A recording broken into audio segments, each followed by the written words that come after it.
Hey everyone, this is Megan. And Darla. We are your hosts of the Enlighten Benefits podcast. Our goal is to help you understand all things insurance. In each episode, we will tackle the confusing topics and terminology as it relates to insurance. We want to create confidence over confusion and make insurance suck less. We hope you enjoy our show.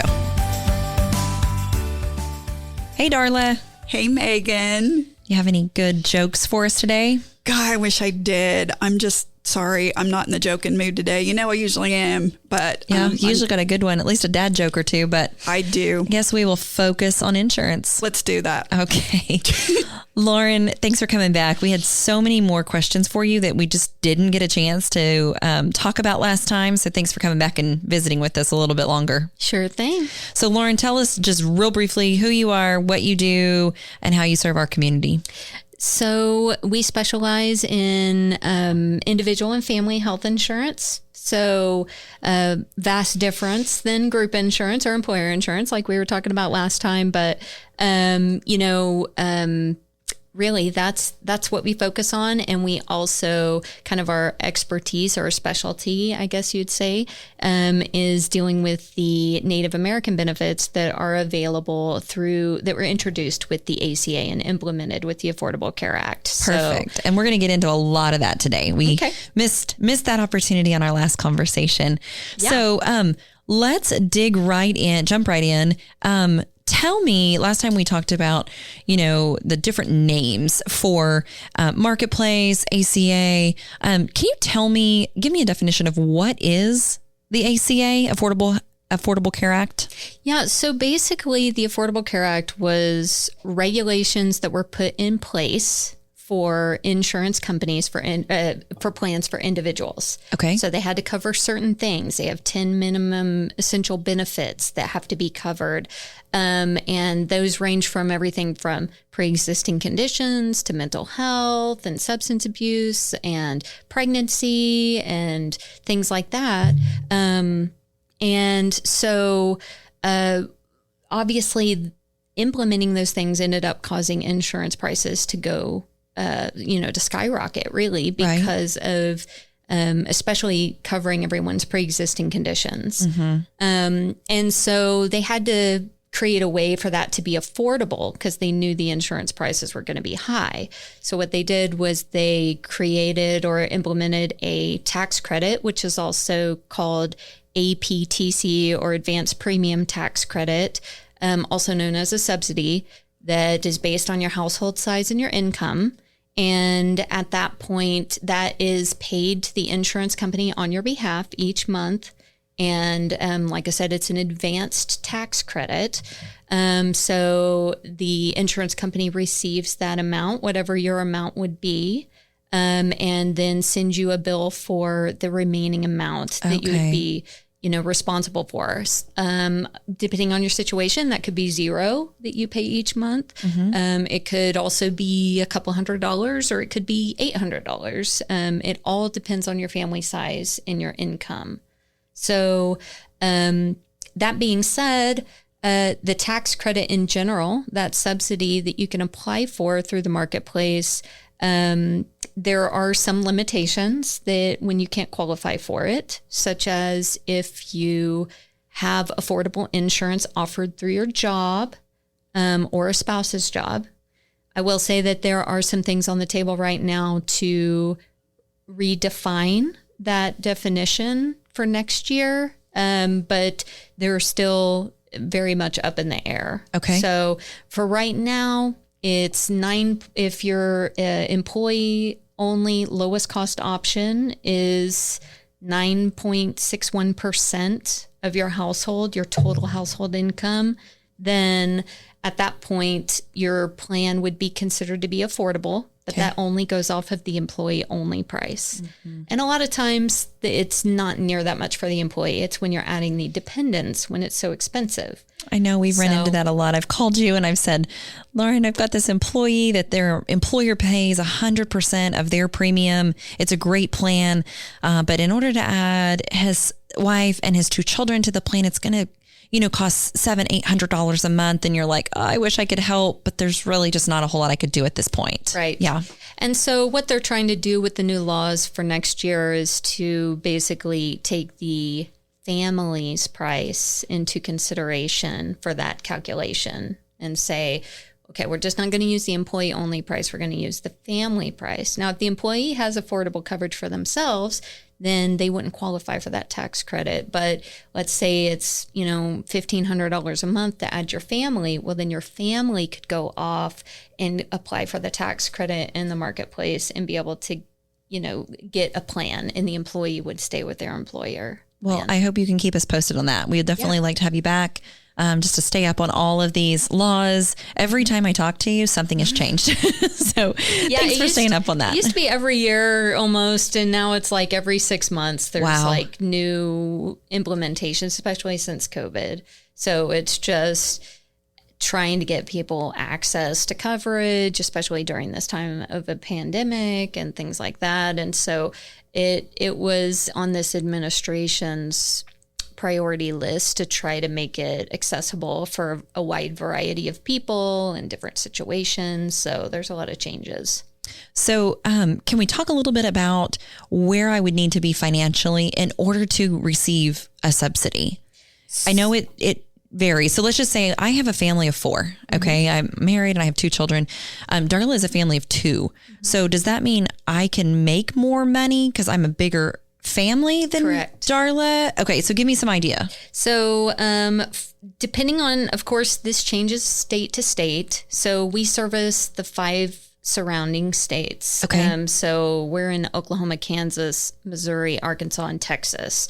But each state has their own state laws as far as Medicaid and that sort of thing. Okay. And kind of back to the tax credit qualification, if you have other government-sponsored programs available to you, like Medicaid or Medicare, you won't be able to qualify. Or like VA even, you won't be able to qualify for the tax credit because they want you to use those other programs first and foremost. Okay. If you get declined for those things or you no longer have it, then at that point, then you can go to the marketplace and get the tax credit. But they want you to be using those programs first. So in a state that doesn't have Medicaid expansion, which means that usually they'll cover women who are pregnant and children at higher incomes, but not just adults. So the Medicaid expansion allows for adults to be covered on Medicaid as well.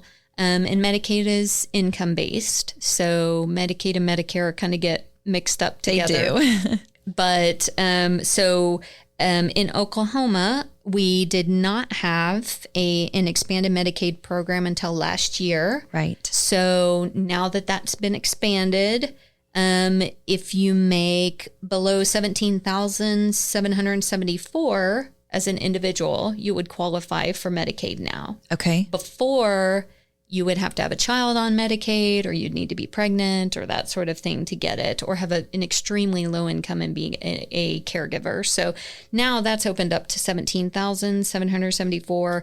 You can make up to $51,250 and even above. That used to be the cutoff, but your tax credit it kind of stair steps. So the higher you get up on the income bracket, the lower that tax credit and that assistance is going to be per month.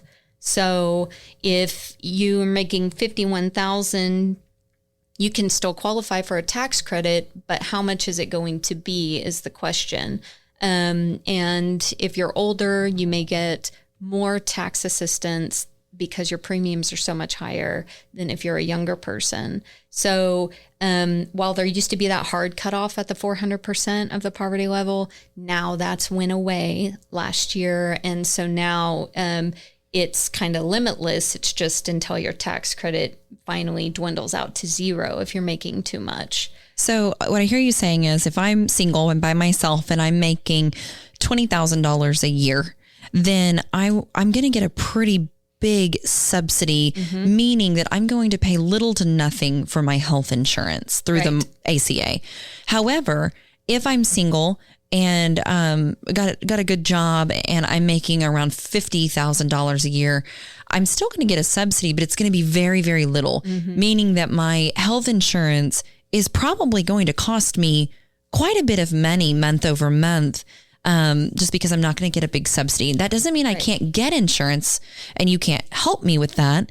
It just simply means it's going to cost me out of my own pocket quite a little bit. Right. And so you kind of just got to look at what your situation is as far as there are other types of plans, like short-term plans where they don't cover pre-existing conditions and they have more limitations. But if you're in general good health, that might be a better fit for you if you're higher income and you're not qualifying for that tax credit through the marketplace.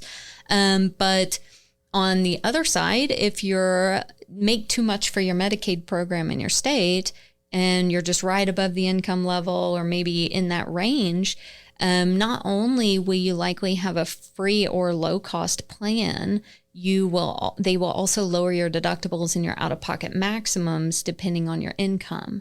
Great. So there's a few different levels that you can hit where you're in a certain range and you may have a $0 deductible or $100 deductible.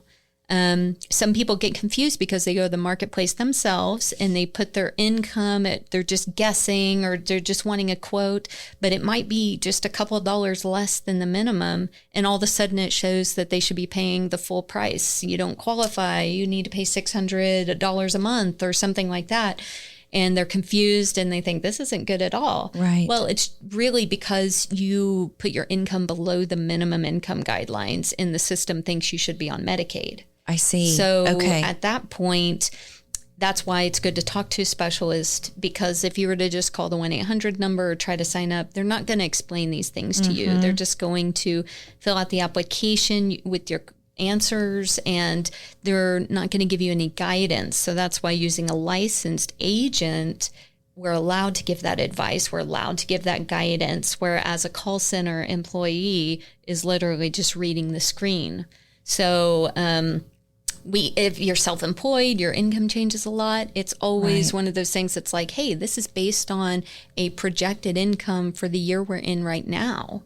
And kind of just to touch on that a little bit more, what you're doing when you fill out an application at the marketplace, you're giving what you expect to make for 2022 for the current year, not last year or what you filed on your taxes last year.